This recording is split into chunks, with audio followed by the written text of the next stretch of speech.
Dear student, अस्सलाम वालेकुम। आज हमने जो लेक्चर डिस्कस करना है वो हम डिस्कस करेंगे किंगडम प्रोटिस्टा, और किंगडम प्रोटिस्टा के अंदर हम डिस्कस करेंगे मोड्स को। मोड जिन्हें जो है वो नाम दिया जाता है फंगस लाइक प्रोटिस्ट का हम जिक्र करेंगे, और उसमें से आज हमने पर्टिकुलर जो है वो डिटेल में डिस्कस करना है वो है वाटर मोड, या जिसे कहा जाता है ओओमाइसीड्स या ओओमाई कोटा का नाम दिया जाता है। आज हम उनको डिस्कस करेंगे। जब हम बात करते हैं वाटर मोड्स की बात करते हैं या ओओमाई कोटा की बात करते हैं, ओओमाई सीड्स की बात करते हैं, तो हम कहते हैं कि ये है रिलेटेड टू फंजाई। ये क्लोजली रिलेटेड है फंजाई से, लेकिन ये किंगडम फंजाई के अंदर नहीं आते। वो इसलिए किंगडम फंजाई के अंदर नहीं आते क्योंकि इनके कुछ ऐसे करैक्टरिस्टिक हैं जो इन्हें फंजाई से क्या करते हैं, डिफरेंट करते हैं। पहली चीज इनकी जो है वो होता है सेंट्रियोल्स। इनके अंदर मौजूद होते हैं सेंट्रियोल्स। अब क्योंकि सेंट्रियोल जो है ये करैक्टरिस्टिक है किसका, एनिमल्स का। फंजाई के अंदर सेंट्रियोल मौजूद नहीं होते, तो इस ना होने की वजह से हम ये कहते हैं कि ये फंजाई के अंदर फिट नहीं आते। दूसरी चीज जो इन्हें यूनिक करती है वो है इनकी सेल वॉल।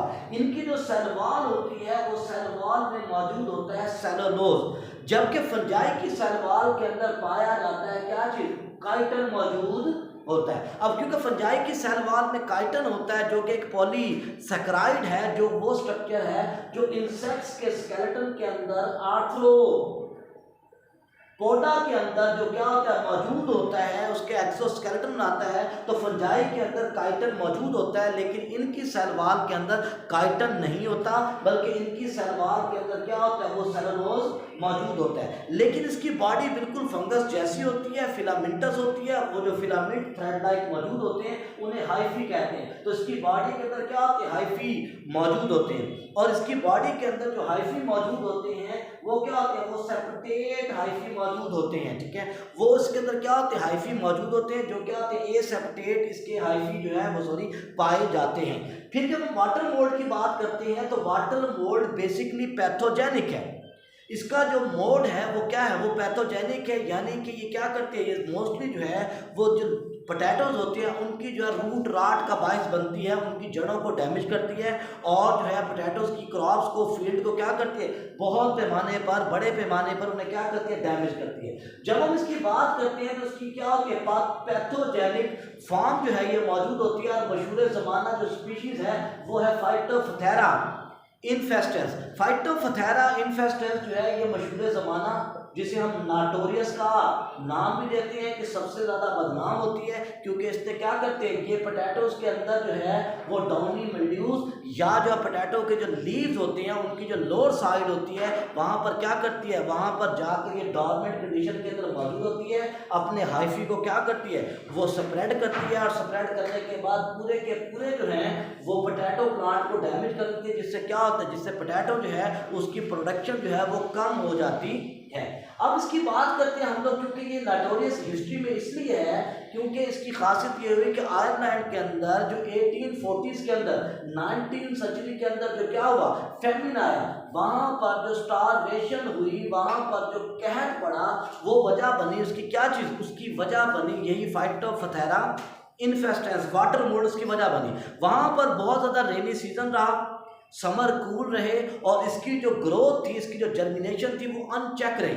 जब इसकी जर्मिनेशन ग्रोथ बहुत ज़्यादा होगी तो ये पोटैटोज के फील्ड के अंदर क्या हो, बहुत ज़्यादा फैल गई। अब क्योंकि आयरलैंड के अंदर उस वक्त पोटैटो तो साहब उनके फूड स्टेपल का मेन इंग्रेडिएंट था, मेन पार्ट था। तो जब वहाँ पर पोटैटोज की फसल क्या हुई, डैमेज हुई, तो वहाँ पर क्या हुआ, बहुत ज़्यादा डेथ हुई। और ना सिर्फ वहाँ पर बहुत ज़्यादा डेथ हुई, बल्कि क्या हुआ, मास माइग्रेशन का बायस भी बने। तो बहुत सारे लोग जो हैं वो इर्द गिर्द के मुल्कों के अंदर क्या कर गए, सफ़र कर गए, इंग्लैंड के अंदर क्या हो गए, वो मूव कर गए। तो इसलिए इसे 19th सेंचुरी के अंदर क्या है, वो नोटोरियस तस्वुर किया जाता है, जिसकी वजह से क्या हुई, प्लेंटी ऑफ डेथ हुई।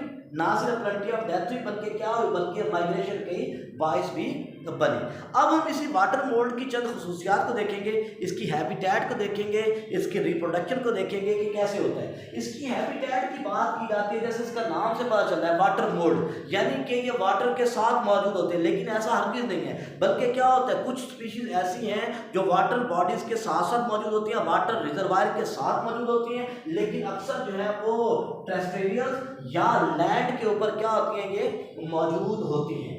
फिर इनकी जो स्पोर्स होती हैं, वो स्पोर्स क्या होते हैं, वो जू स्पोर्स होते हैं, यानी कि इनके स्पोर्स के अंदर फ्लैजेला मौजूद होती हैं, और फ्लैजेला मौजूद होने की वजह से ये स्पोर आसानी से क्या करते हैं, मूव करते हैं। अब क्योंकि ये स्पोर आसानी से मूव कर सकते हैं, तो ये क्या होते हैं, जो फूड होता है या जो है वो प्लांट्स वगैरह मौजूद हैं, उनकी तरफ आसानी से ये माइग्रेट कर जाते हैं, मूव कर जाते हैं। तो हम कहते हैं कि इनके सेल्फ मूविंग स्पोर्स मौजूद होते हैं।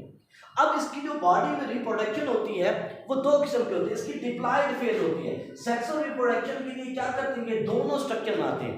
फीमेल पार्ट जिसमें एग बनता है उसे नाम देते हैं किसका, वो गोनियम का नाम देते हैं। इस तरह जो मेल होता है जिसमें क्या होता है, एंथ्रोजाइट बनते हैं, उसे नाम देते हैं किसका, एंथ्रेडियम का नाम देते हैं। इसके जो स्पोर्स होते हैं वो स्पोर्स क्या होते हैं, अमीबाइड होते हैं, और साथ जो है फ्लैजिलेट होते हैं, जिसकी वजह से क्या होता है, इन्हें पानी की जरूरत होती है। इसका मतलब एंथ्रोजाइट जो है वो क्या करते हैं, मूव करके जाते हैं किसकी तरफ, वो गोनियम की तरफ, जहां पर फर्टिलाइजेशन होती है और डिप्लॉयड फेज बनती है। फिर इसके बाद इसमें एसेक्सुअल रिप्रोडक्शन की बात करते हैं, तो एसेक्सुअल रिप्रोडक्शन इसमें किसके जरिए होती है, स्पोर्स के जरिए होती है, और वो स्पोर्स जो एसेक्सुअल रिप्रोडक्शन में हिस्सा लेते हैं उसे वो स्पोर का नाम देते हैं। तो वो हाइफी जिन्होंने स्पोर बनाना होता है, उन हाइफी को भी स्पेशल नाम दिया जाता है, और वो होता है स्पोरेंजियोफोर्स। तो वो हाइफी जिन्होंने स्पेशल स्ट्रक्चर बनाना होता है, स्पोरेंजियम बनाना होता है, उन्हें स्पोरेंजियोफोर का नाम देते हैं, क्योंकि स्पोरेंजियोफोर, फोर मतलब ब्रांच, कि वो ब्रांच जिन्होंने क्या करना था, जिन्होंने स्पोर्स बनाने होते हैं, तो इसलिए हमने नाम देते हैं किसका, स्पोरेंजियोफोर्स का जो है वो इसे नाम दे देते हैं, इसमें स्पोर बनते हैं। अब हम इसको देखते हैं, किसकी इन्फेक्शन को देखते हैं कि लीफ के अंदर कैसे इन्फेक्शन करती है। अब ये मौजूद है, फर्ज करो लोअर एपिडर्मिस, ये मौजूद है लीफ के मेसोफिल्स। तो ये इसकी क्या होती है, ये हाइफी जो है लोअर एपिडर्मिस में क्या होती है, मूव करती है, और मूव करने के बाद जो है मुकम्मल, ठीक है, लीफ के अंदर क्या होती है, पेनिट्रेट कर जाती है। पेनिट्रेट करने के बाद वहाँ पे डॉर्मेंट रहती है, और उसके बाद जैसे इसे फेवरेबल कंडीशन मिलती है, ये जर्मिनेट करके क्या करती है, बहुत ज़्यादा जो है वो फैल जाती है, और डिवास्टेटिंग करैक्टर जो है ना वो शो करती है। तो बेसिकली आज हमने जो है वो डिस्कस किया हमने वाटर मोल्ड्स के बारे में, जिसे हम, ठीक है, वो माइकोटा का नाम भी देते हैं। शुक्रिया।